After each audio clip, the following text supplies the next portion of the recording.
Hello everybody and welcome back to the Pie Show. We are on the second set of 4 episodes now. So the first set of 4 episodes I'm calling Season 1, I'm calling this Season 2.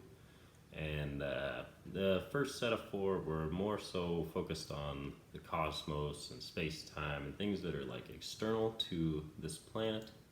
And those are things that more so interest me. And the next 4 episodes are going to be more so internal.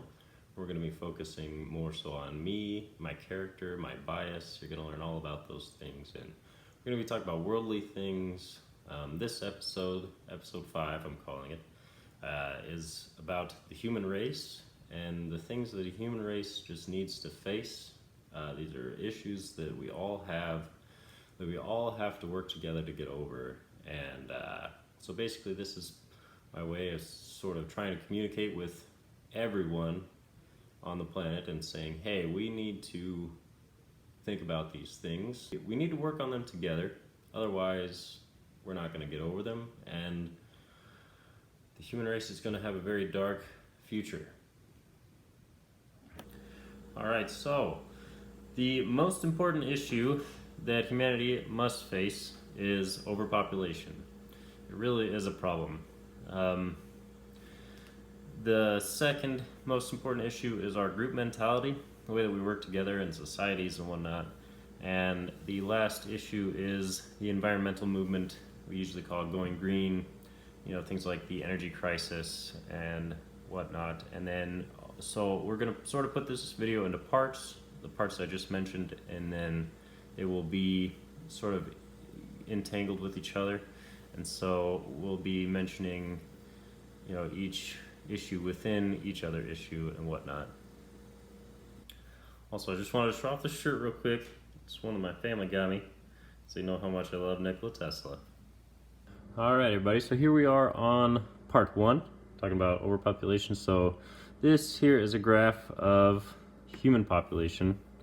Put the billions of humans here, so it goes up to about 8. We're not quite at the point in 2020 where we're at 8 billion people, at least that's not what we think. We've calculated that we're around about 7.5 or so, 7.4 billion people in the world as of today.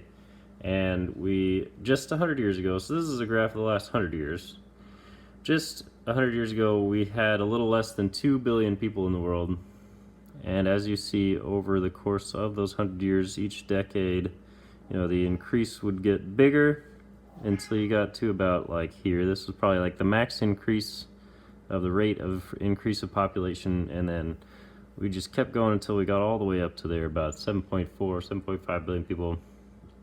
Now, a big part of the reason why our population increased so much like this had to do with like medicine, had to do with the fact that we became more intelligent, we found out how to stay alive longer, and it doesn't mean that we just figured out how to populate much quicker.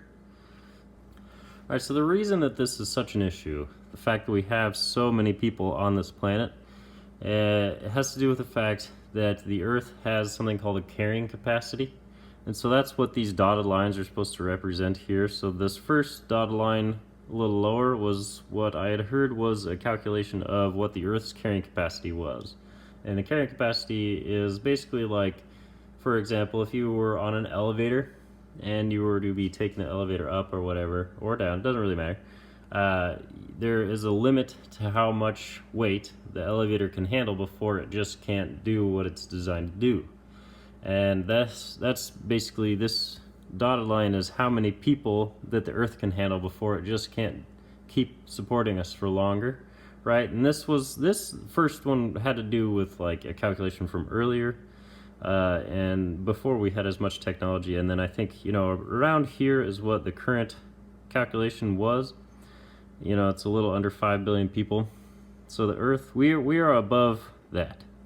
We're above that quite a bit. And by 2100, it is been theorized that we're going to have around 11 billion people by then. And that's far over our current carrying capacity of our planet. And so the reason this worries me so much is that just, how are we going to live when our planet can't make enough food for us day to day to the point where we can all eat every day. That would be an issue. All right, and then underneath this, I've drawn a couple other graphs just to kind of further get that point across. So this graph, and I haven't drawn the line yet for a reason, we're going to talk about carnivorous animal population, and these are predators, right, versus prey. So when you have, let's say, for instance, we start with our prey graph, right, our herbivore population. Let's say we have a lot of herbivores to start, right? So I'm not going to give values to this graph. We're just going to talk in general about, like, higher numbers, lower numbers. So when we have a lot of prey, a lot of, let's say, for instance, we're talking about rabbits, right? We have a lot of rabbits, and you have a lot of hunters for those rabbits. Well, you don't have a lot of hunters for those rabbits. Let's start with a few hunters for those rabbits, right? So we're starting with a lower population of hunters of the rabbits. We're going to call those foxes. Foxes, the more rabbits they have to eat, the easier it is for them to live, and they will have the opportunity to repopulate. So their population will increase dependent on the high number of prey they have. And if they increase a lot, then the herbivore population, the rabbits, they will slowly decline. Now, if they just keep increasing and they don't give the prey their time to reproduce, this is what will happen. They'll increase until a certain point where all their herbivores have been decreasing because they've been eating them all the time. They start to drop off the map. And when they start to drop off the map, the things that they're eating, they're kind of done. They're going to end up starving eventually. So let's say they just run them into extinction. They just ate all the rabbits there were to eat. Now, if they've populated to a certain point, they have nothing left to eat at this point. And so what happens is they go extinct. They drop real quick like that. That's something that I'm worried about with our population, our human population. Our population is very clearly doing the same thing that these carnivores would be doing. And the nice thing about humans is we are omnivores, so we can eat either plants or animals. We have a choice. However, if we eat, too much animals, they all drop off the map. And then we're just left with plants. And the thing about going green, right, is that we need to do that, because if we don't do that, our planet is heating up and it's going to be harder to grow plants. So when we run out of both plants and animals, and there's tons of us in the world, the only thing that we're going to have left to eat is each other. And that's something that really worries me. All right, so for part 2 of this episode, we're going to be talking about the group mentality. And that is very vague. What I mean by that is mainly, people's worldviews and how societies always get messed up. I feel like a big part of it is the fact that when you get a larger number of people together, they always become corrupt somehow. It's very sad. I just think that people kind of like to hide in the cracks of society, and that's kind of how it gets worse and worse when you get a larger number of people together. People just really need to learn how to love each other, need to learn how to be there for each other, be honest and have integrity, and just do things for each other just because it's something that we very well could do, we should do. It helps us build better relationships with each other. And then, when we have a stronger bond with each other, it's easier to communicate. When you have a better reputation, people respect you more, and it's just better. It's just better to live that way in general. It makes us all, in it together. The way that we do things now in the world is very individual. Like currently in America, we are, a capitalistic society, which is kind of like every man for himself. Just kind of like the antithesis of the point I'm trying to make here. I wouldn't exactly say that socialism has worked in the past, but I think it's worth a shot, in my opinion. I think it would be cool to be a part of a socialist society just to see how it goes. I don't know how it feels to be a part of that. I hear the taxes are really big, but at least from what I hear, the taxes go where you'd want them to go. instead of just getting taken away from you and disappearing.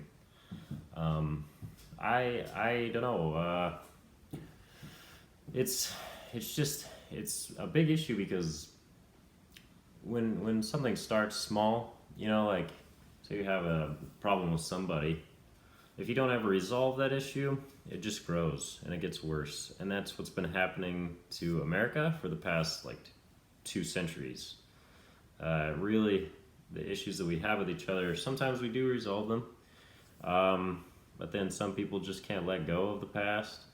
We really need to look forward. We need to move forward. We need to have future in mind. The future needs to be very important because without that, we have nothing. Which kind of brings me to the next part of the episode, which is going green. I think that a lot of people have been making a lot of progress on this, but there's still people who are doing the exact opposite, right? And they're just trying to stop the people who are trying to save our planet, kind of. All because they're, in the present mind where they want to have more for themselves and they don't really care what happens to everybody else and the future, the children that come next, the next generation of people.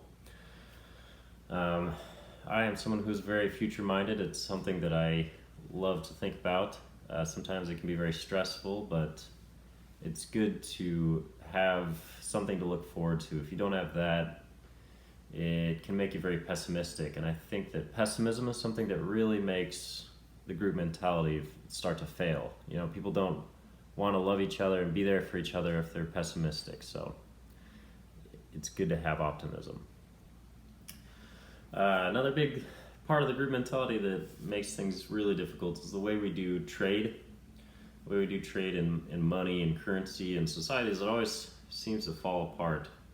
People, they get the money and then they want it all to themselves, and it's kind of pointless. The point of money is to spend it, and people like to gather it and then just kind of sit on it, and it really makes things difficult for everybody else, and a big thing about the group mentality is things like original sin. I have become a religious person in the last year of my life, and I've always had values that relates to sin. I've tried not to be a sinner, but it's difficult. Everybody has challenges with that. I just think that lust is probably the biggest sin on planet Earth, in my opinion, and then greed is shortly following after that, maybe pride. People gotta learn how to love each other in a way that doesn't involve sex. It's just important to do that. I don't think there's anything wrong with experiencing sex, especially if you've never had it, if you're a virgin, but it's something that you need to take seriously. It's not something that you just goof around and do all the time, because it causes many, many problems, not just physically, but emotionally. You gotta love each other for who you are, not what you look like under your clothing. And greed, like banks. Comes to banks, I'm really not fond of banks. Banks are, at least here in America, they just don't help people really. They just they make people think that they're helping them by giving them loans and stuff, but then really in the long run, the other people are helping the banks. And not about it, especially with our education system here in America.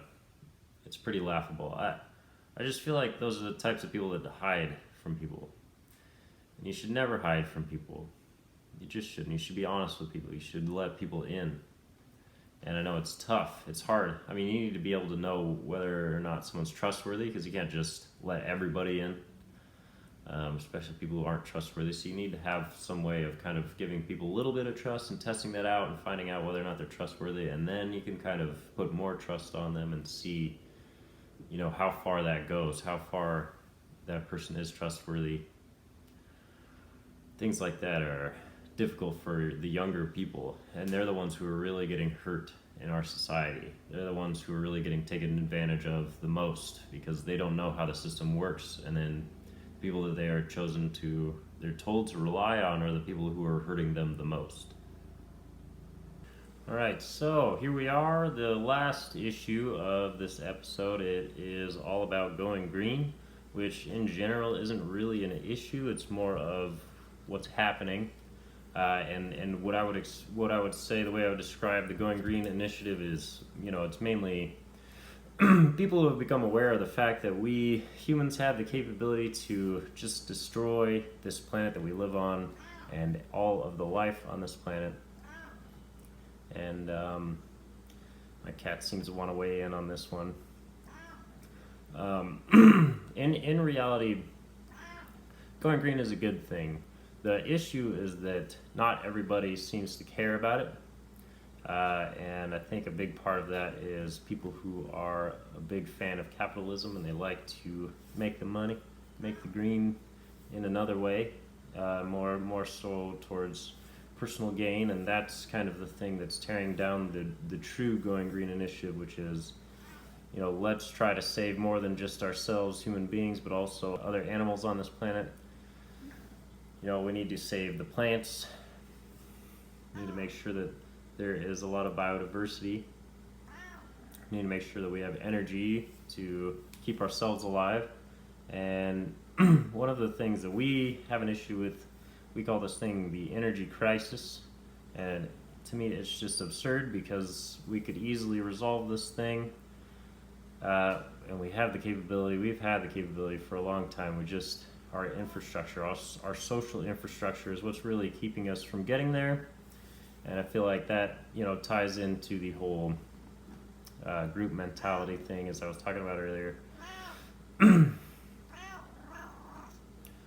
So one thing that I think that is a big part of the Going Green initiative that we're going to have to face as a group, as a species, is the way that we're wasteful with things, the way that we throw things away, and we try to recycle things, and that isn't necessarily the solution, but sometimes it's just finding a way to reuse things more, keep things clean. And we need to make sure we have resources that are sustainable, like food and water, very important.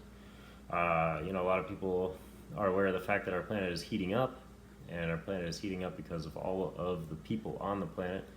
I think really it's a lot of the resources that we've been consuming, like oil, and we've been having lots of cows on the planet, which have a big impact on our atmosphere. So what really helps is to choose to eat right, and part of that is eating less meat, more vegetables, more fruits, stuff like that. Doesn't mean you can't ever eat meat, but with so many people on the planet, it's better for us to eat less meat. Honestly, if there were less people on the planet, probably wouldn't even be telling you this as much. I wouldn't be saying you got to worry about what you eat as much if there were less people on the planet, but that is where we're at today. Yeah. And as I was saying, water is a valuable resource. We use a lot more water for feeding cattle and stuff, and that is the reason why it's so important to not eat meat as often. And water can also be used a lot with things like grass and various, you gotta know which plants are more important to grow and how to take care of the soil and the earth. And a lot of the elements that are in our physical bodies are elements that can be used to grow plants. So that's something that is important to be aware of. I think that's why it's so good when people die, we bury them, and in that way the earth can kind of regain those elements like nitrogen and carbon and oxygen. Those are all elements that are in our bodies that are very important to sustaining life here on earth. So it's always tough to keep that going. Alright everybody, so the last thing that I want to talk about for this episode is just solutions for the problems the solutions for the issues that we've been talking about. The issues that are most important to me are for the overpopulation issue, which I feel like the overpopulation issue can only really be resolved one of two ways. One of them is ethical and one of them is extremely unethical. The unethical way involves lowering our numbers by killing people or having people kill themselves, which in reality, if someone were to kill themselves for the sake of others, that's a very honorable thing to do, but I don't think it's absolutely necessary, and thus it's pretty unethical to ask somebody to do that. The ethical way would be to ask people to simply have less children. Just don't have a ton of children. I don't really have a problem with the idea of people having like one kid per family kind of thing. I think if we limit ourselves at that, our population will eventually decrease just by time. I think people will just die a little bit quicker than we're being born, and it'll be okay if we do things like that. And if you're someone who is a part of a family who really wants to raise more kids, it's always an option to adopt. A lot of families end up having kids before they're ready to have kids, and then it just goes astray, and they need to put their kid up for adoption. So that's an option for people who want to have really big families. And the group mentality thing is also an issue. I think solutions for that are things like being a part of, being a deeper part of a community, and being there for other people. When you start to do things like that, it really helps with your group mentality. You start to see the world in a different way, and also having common goals. Right now with the whole coronavirus and everything, I'm actually very impressed. I feel like I've seen an example of people who really are working together, even though the coronavirus kind of targets one group of people more so than others. It seems like everyone as a whole is kind of doing their part to help. And that's really good for the group mentality. I think I would really like to see that type of working together when there is nothing like attacking us or hurting us. I'd like to see people just making goals as a species and saying, these are the things that we all need to concentrate on, and let's make it happen. I think the whole space age thing would have been a really cool one, but I think that it just kind of died out a lot. I think there's only a couple people who are really trying to do that anyway. The whole going green mentality stuff, I feel like that stuff in itself is a solution to the problem, which is climate change.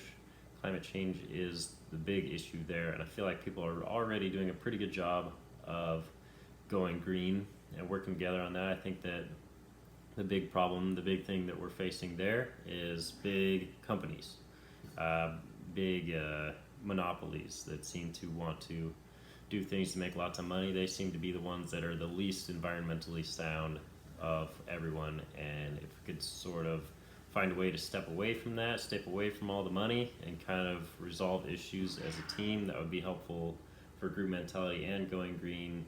And I think the overpopulation should be the next biggest issue that we all learn how to face together. Alright everybody, so that's all I had planned for today's episode. I hope that you guys enjoyed it. I hope you feel like you learned a little bit of something about overpopulation and the world as a whole, thinking in terms of this planet and what we got to do to try to be happier, make this planet a happier place to live. And I hope that I kind of gave the idea of, alchemy in life, that, you give life in one way and you lose it in another. And so you want to just make sure that it's kind of balanced. That's the idea that I'm trying to promote in this episode, and I hope that if you disagree, you let me know, or if you agree, you let me know. That's what comments are all about. And stay tuned for the next episode. Probably come out in a few months. I like to do them every season. It's gonna be a fun one, the next one. Yeah, I hope you stick around and enjoy.